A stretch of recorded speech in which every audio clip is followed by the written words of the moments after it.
अस्सलाम वालेकुम व्यूअर्स। की जाना मैं कौन एपिसोड 4 राइटर फ़ायज़ा इफ्तिख़ार। सॉरी मेरे कहने का मतलब है इट्स ओके। वो फ़ौरन वहाँ से उठ गया। नैना देर तक इसके कमरे के बंद दरवाजे की जानब सोचती हुई नज़रों से देखती रही। प्रेम इतना बड़ा जुर्म भी नहीं अबे जिसके लिए तुम इतने सालों से ख़ुद को सज़ा देते आ रहे हो। ईश्वर तुम्हारे हाल पे रहम करे, तुम्हें इस गिल्ट से मुक्ति दे। कभी कभी तो मुझे अपना आप मुजरिम लगने लगता है जिसके कारण प्रेम तुम्हारे नज़दीक पाप बन के रह गया है। काश तुम मुझसे प्रेम ना करते, काश तुम ये पाप ना करते। मामा क्या कह रही हैं आप? प्रीति जो अभी अभी इससे कोई बात करने अपने कमरे से दोबारा वहाँ आई थी, इसकी खुद गुलामी सुन के चौंक उठी। आह, कुछ नहीं, कुछ भी तो नहीं। अपने ध्यान में खोई नैना घबरा गई। प्लीज़ मामा, आप मुझसे कुछ छुपाने की कोशिश कर रही हैं क्या? कैसा पाप? कौन सा पाप? आप अपने आप को दोष क्यों दे रही थी? क्यों अपने और पापा के प्रेम को गलत कह रही थी? प्रेम गलत नहीं होता प्रीति। ना हमने एक दूजे से प्रेम करके गलती की थी। हाँ, हमने इस प्रेम का जो मन चाहा इंजाम किया था वो हमें समाज की नज़र में पापी ज़रूर बना गया। मगर कैसे? मुझसे अब तो कुछ ना छुपाएं। मैं अब बच्ची नहीं रही। बचपन से देख रही हूँ कि इंडिया जाने के नाम पे आप और पापा घबरा जाते हैं। जब भी आपसे कुछ पूछना चाहें अपने दादा दादी नाना नानी के बारे में तो हमें टाल दिया जाता है। और तो और पापा अपनी वेडिंग एनिवर्सरी तक मनाना अच्छा नहीं जानते। अगर इन्हें विश किया जाए तो गुस्से हो जाते हैं। क्यों? किस लिए? अपने अंदर के गिल्ट से खुद ही घबराया रहता है। अबे इसने मुझसे ब्याह अपने परिवार की मर्ज़ी के ख़िलाफ़ किया था। हमारी ज़ात एक नहीं थी, वो ब्रह्म और हम पंजाबी। ब्रह्म सिर्फ ब्राह्मणों से ही ब्याह करते हैं। सिर्फ ज़ात ही नहीं, हमारी ज़ुबान, रहन सहन, रीत और रिवाज सब एक दूसरे से अलग था। वो नागपुर में रहा करते थे लेकिन थे पक्के महाशरटीन। ऐसे में एक पंजाबी की लड़की कैसे ब्याह लाते जो शुद्ध ब्रह्म भी नहीं थी। लेकिन अबे अड़ गया। इस वक्त अपने इश्क में पागल हो गए। इसने माता पिता को नाराज़ करके मुझसे मंदिर में ब्याह तो रचा लिया, लेकिन बाद में हर गुज़रता दिन इसके गिल्ट को बढ़ाता गया। I can't believe it. ये इतना बड़ा इशू नहीं जितना कि पापा ने इसे बना डाला। कर ली शादी तो कर ली, so what. I can understand कि दादा दादी खफा होते होंगे, लेकिन पापा मनाने की कोशिश करते तो कभी ना कभी देर सवेर से वो लोग मान ही जाते, माफ़ कर देते पापा की गलती। तुम नहीं समझोगी, ये आज से तकरीबन 24 साल पहले की बात है। तुम अमेरिका में पड़ी बड़ी हो, नए दौर की लड़की हो। इसके बावजूद अपने पापा के मिजाज और हमारे घर के माहौल से अंदाज़ा लगा सकती हो कि आज से 25 साल पहले ये रिवाज कितने अटल होते होंगे। तुम्हारे पापा अपनी तमाम तर रोशन ख्याली के बावजूद बाज़ बातों में इतने दकियानूसी हैं, तो तुम्हारे दादा तो जो टिपिकल ब्राह्मण महराज थे वो कितने अटल होंगे। आज न्यूयॉर्क में सालों बसने के बाद भी हम अपने संस्कार नहीं भूले तो नागपुर के इस कोने में अपनी छोटी सी दुनिया बसाए। तुम्हारे दादा दादी के लिए तो वह संस्कार ही इनकी पूरी ज़िंदगी थे। वो तुम्हारे पापा की ये गलती माफ़ नहीं कर पाए। उन्हें मरते दम तक मुँह ना दिखाने की कसम दे दी।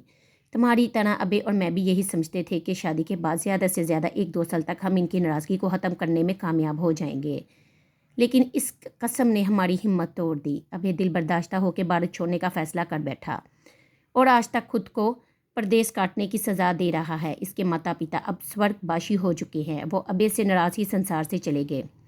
ये गम अबे को चैन नहीं लेने देता कि वो इनसे माफ़ी नहीं मांग सका, और इन सब का कारण कहीं ना कहीं मैं ही हूँ।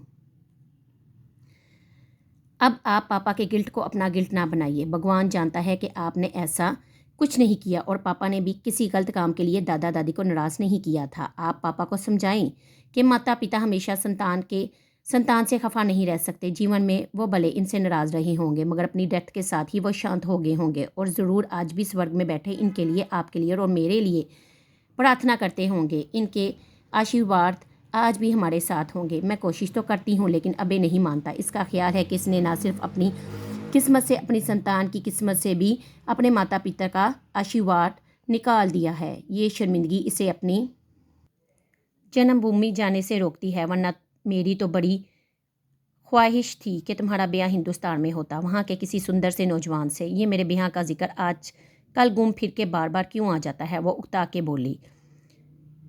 क्योंकि ये समय का तकाजा है। अब तो तुम्हारी ब्याह की उम्र हो गई है। नैना ने प्यार से इसके बिखरे बाल समेटे। इसका मतलब तो ये तो नहीं कि अब दिन रात आप यही बातें कर कर के मेरे कान पका दें। सिर्फ बात नहीं, मैं इस बात पे अमल करना चाहती हूँ। मेरी और अबे की पूरी कोशिश है कि इस साल के आखिर तक तुम्हारी बात पक्की कर दी जाए। अब हम तुम्हारा कन्यादान करना चाहते हैं। माय गॉड, क्या प्लानिंग है, और वो भी आज के आज मुकम्मल भी होगी। अमेजिंग। नाश्ते की टेबल पे नाश्ता पूरा होने से पहले पहले आपने मेरे ब्याह के बारे में भी सब फाइनल कर दिया। पगली, क्या फाइनल किया? दुल्हा है नहीं, बारात आई नहीं, अभी तो लड़का ढूंढना है। तुम्हारी नज़र में कोई है? मेरी नज़र में वो अकबी दीवार पे लगे आईने के सामने अपने बाल संवार रही थी जब नैना के अचानक सवाल पे बुरी तरह चौंक गई। आईने में इसे अपने अक्स की बजाय कोई और शबीहा नजर आई थी। हाँ है, कोई ऐसा सुंदर सा लड़का जो मेरी शहजादी को पसंद हो। इसने छेड़ा। प्लीज़ मामा, वो सुर्ख हुई। Come on pretty, we are friends, शर्माओ नहीं। अगर ऐसी कोई बात है तो बता दो, आपने खुद ही तो कहा है मामा कि हम फ्रेंड्स हैं। फिर ऐसे कैसे हो सकता है कि कोई ऐसी बात होती और मैं अब तक आपको ना बताया होता? बिलीव मी, मेरी नज़र में कोई नहीं। इसने आईने में नजर आती शबीहा से नजरें चुराई। मेरा मतलब है कि इस नीयत से तुम्हें कोई पसंद नहीं। हाँ, वैसे बहुत से हैं जो किसी ना किसी वजह से पसंद है। बहुत है, नैना खड़ान हुई। ओह, वो यकीनन अच्छे लड़के होंगे जब ही इनकी कोई ना कोई बात तुम्हें पसंद है। क्या इनमें से कोई हिंदुस्तानी भी है? ओह यस मामा, 2 इंडियन भी है, एक ऋतिक रोशन और दूसरा शाहरुख खान। इसके अलावा मेरी बाकी के 3 फेवरेट हीरोज़ हॉलीवुड के हैं। इनके नाम तो आप हरगिज़ ना जानना चाहेंगी। इसने हंसी में बात उड़ाई। तुम अपने पापा के सामने ऋतिक का नाम ज़रूर लेना, वो बड़हमन है और तुम्हारे पापा का भी फेवरेट है। अबे का कोई भरोसा नहीं, अपनी लाडली के लिए वो शायद ऋतिक रोशन को भी घर जमाई बनने के लिए रजामंदी दे दे। नैना भी हंसती। Okay now be serious. अगर तुम्हें वाकई किसी को पसंद करती हो तो इसका मतलब है हमें भी कोशिश करना होगी। लेकिन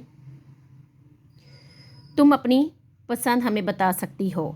अबे की तो बस 2 ही शर्तें हैं। अबे की तो बस 2 ही शर्तें हैं। एक ये कि लड़का हिंदुस्तानी और ब्राह्मण हिंदू हो, और दूसरी शर्त ये कि तुम्हें खुश रखने की सारी क्वालिटीज़ इसमें मौजूद हो। बाकी की शर्तें अगर तुम बताना चाहो तो अच्छा है, कि कितना कद काठ हो, रंग रूप कैसा हो, कितना पढ़ा हो, कैसे मिजाज का स्वभाव हो। वो प्रीति कुछ बताते रुक गई। ऐने में तंग करता अक्स अब आंखों की पुतलियों में मुस्कुरा रहा था। इसकी मुस्कुराहट बहुत खूबसूरत है। इसने सरगोशी की और अपनी ही मध्यम आवाज़ पे सहम के चौंक गई। मेरा मतलब है कि इसकी मुस्कुराहट बहुत खूबसूरत हो, वो औरत की इज्जत करना जानता हो, बातें बहुत अच्छी करता हो। और वो पलके मूंद के शबीहा के सारे राज खोलते खोलते रुक गई। बट मामा, क्या ये ज़रूरी है कि आप मेरी बताई हुई पसंद के मुताबिक जो लड़का ढूंढे इसमें वाकई ये सारी बातें मौजूद हों? ये भी तो हो सकता है कि आपको धोखा हो इसे जानने में।